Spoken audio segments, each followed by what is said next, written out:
Hello guys, it's Pressmint, and in this video I'm going to show you guys my top picks for comps going into the new set 12 release.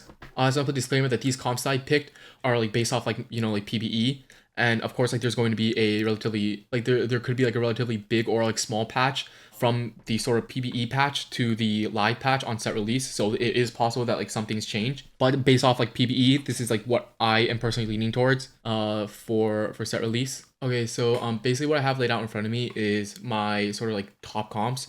I picked like what my opinion to be three strongest reroll comps and three strongest forecast centered comps, with two honorable mentions: Varus and Nasus as being one of the honorable mentions for the forecast, and Syndra being honorable mention for the reroll. The reason why I put these as the honorable mention is because Syndra is in my opinion like one of the strongest reroll comps right now, but I think it's confirmed that she's going to get a nerf going into the release patch. I don't really know how big the nerf is going to be or like how small, so that's why she's an honorable mention. And then Nasus and Varus, I have an honorable mention is because I think the comp is not the best. I think it's like okay, but I think it becomes a lot stronger and like more viable with Pyro +1. So it's a spat reliant comp. And yeah, basically what I have is I have Akali and Kassadin duo. I have Kog'Maw Nunu duo. I have Vex Veigar duo, and then I have Fiora Gwen, Kalista, and then Karma.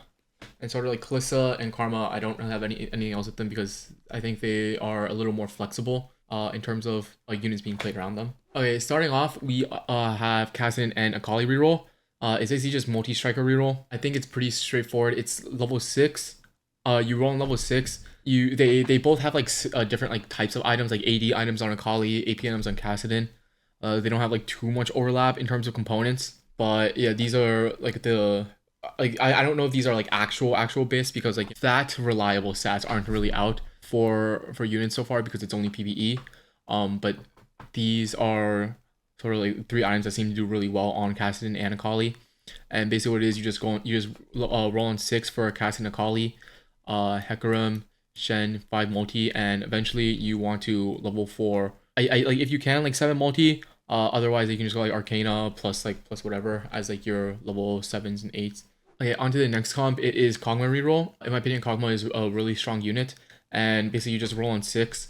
You just roll for Kog'Maw, Nunu as your main carry. Kog'Maw is your main backliner. This is what I consider as BIS for Kog'Maw. And I have the stone plate to identify like who's like sort of your main tank ideally. You kind of just put whatever together on 6. And like if you can, like you eventually want to like pivot into something like so like here you drop this guy for this, and you can go like this. If you happen to find this early, you can fit in 2 Arcana, so like 3 Arcana, like on 7. You sort of just try to play like strongest like all the way until like throughout your game. The issue with this comp is, in my opinion, I don't think what's like this comp like scales that well into late game, and the reason why for that is because I find it harder to fit or to pivot into legendaries on this with Kog'Maw Nunu than other boards. Like the trade-offs for like the legendaries like sort of aren't like good. Like lots of the endgame comps like you can fit in, you can easily slot in like like certain legendaries while like keeping like legendaries while keeping stuff like Arcana, which is like one of the hardest scaling traits in the game. And yeah, and I think Kog'Maw sort of like struggles to do that, but it's a really strong comp mid game, and the Kog'Maw unit is just really strong in my opinion. Right, on to the next comp. It is Mage reroll. Is Vex as your main carry and Veigar as your primary backliner. This comp is a level 7 reroll comp. You reroll for 3 costs, and you basically just you just Arcana the Ahri. I think this comp's like pretty straightforward. And yeah, and like how you scale this comp is ideally you want to eventually get into Xerath. Xerath is the like by far the biggest spike for this comp with the Arcana Xerath. Getting a Xerath in increases your DPS by like 1,000,000. And yeah, I think that's like the main thing for this comp. I think this comp is like relatively straightforward. As you push levels, you just want to either like get 7 Mage in or get Xerath. I don't think there's too much to it. It is a 3 cost reroll comp, so you typically don't want to play this without like some sort of boost to help you reroll, because this comp is a lot more expensive. Something like maybe a prismatic ticket or something like that. Some like baby Nico or like Econ Galaxy or something, or just like naturally a bunch of them. Now onto the forecasts.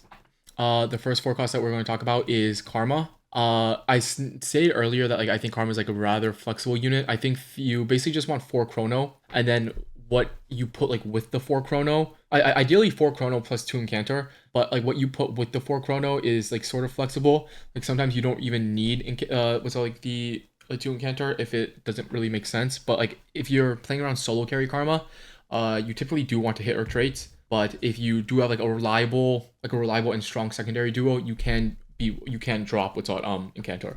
So for example, like in this setup, I have 4 chrono plus Nami, which is just 4 chrono 3 mage. I think Nami is a great secondary carry to be playing with Karma.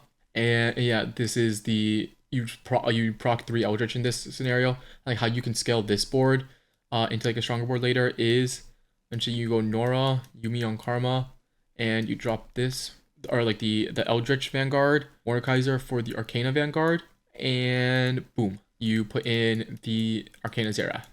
This is one way to like transition your board into a really strong level 9 board from what's called the Nami board. I think this is I think Karma is really strong. I think the main thing is and Jax for Camille. I think the main thing is just knowing when to play around her traits. Ideally, you almost always want 4 chrono, and knowing I think one of like a big thing is knowing when you can drop 2 incanter. Now onto the next comp. It is the Fiora Gwen Duo. They are the double melee duo. This is I think like the Fiora Gwen board is like a little flexible as well. I think the ideal trait to play with Fiora Gwen is Preserver. And the reason for that being is you get to hit Sugarcraft for Gwen, you get to hit Witchcraft for Fiora, but I do think this board is a little more flexible as well compared to yeah, I think it's a little bit flexible. You don't always get like Morgana on level 8, stuff like that, and then you do have other options like outside of just 4 Preserver. So for example, instead of 4 Preserver here, you can do, if you haven't hit like Nasus 2 or something, and Nico, you can drop this. Is it this guy? Yeah, this guy. And you can go this as well. So it's like 2 shapeshifter, 4 warrior. I think like the main thing is just like knowing, like depending on like what you hit on your roll down, knowing whether you can sub out some preservers for say like this example for like shapeshifter frontline, or if you can sub out like the 2 warriors for something else. It's just more so just like the main thing is playing around Fiora and Gwen. Ideally, you want to put in Sugarcraft plus Witchcraft if you can. And then just sort of like just ideally you just try to play like your strongest units around like what you have. Most of the time it will be 4 warrior because it's like they're cheap units to find and hold. And yeah, and then basically like what your sort of like ideal endgame board for like the Fiora Gwen is you eventually drop 4 warrior and you slot in the legendaries. For example, you would just put in Milio here. You go Milio plus Arcana instead of 4 warrior. And then you can Arcana Zerath, or you can Arcana Kench, depending on like if you have like a lot of charms, or if you like don't have any charms yet, I recommend going Arcana on TK. And yeah, and that's about it. And now on to the last comp of the 6 that I recommend for the set release is Kalista. I also did say Kalista is like a more flexible comp, and the reason for that being is because you don't really need to hit like the verticals on her traits. Basically, what you just need is 2 fairy plus 3 multi, and then you can sort of like flex like what basically goes around that. The ideal, but like sort of like the ideal thing that you don't really ever want to like swap out is sort of like these 5 if you can. You want your 3 multi striker to come through Hecarim Jax / like Camille eventually for Jax. The reason for that being is because you always play Rakan to try and give you your Kalista the Fairy Queen item. So you don't need to build like a 3rd item for her, and then Cillian counts as a chrono as well as a preserver, so it just slots in really well. And then with Kench here, you can go like 5 multi like as what I had before. It's just really cheap / like easy to hold / find these Akali / Kassadins, and then like this can like go 9. You can do other things like you can go like Vanguard plus another Arcana, and just like do whatever. Ideally, you want to go 9. You like really want to go 9 if you can, and you want to slot into the legendaries. The ideal legendaries from this spot would be Jax instead of Camille, and I think in my opinion the strongest level 9 board is 3 multi. And you eventually go 1, 2, and like you can go like Warwick to make like the synergies look nice. You can also just go like more Arcana. I don't really recommend Warwick that much, but it's like super cheap. You can also just go like 4 Arcana. You can also just go, instead of 4 Arcana, you can also just go like more Morgana. You can also just put in like a Yumi for your Kalista or something. It's just, I think Kalista is really flexible in terms of like what you play around her. Okay, all right, bye bye. Good luck on set release.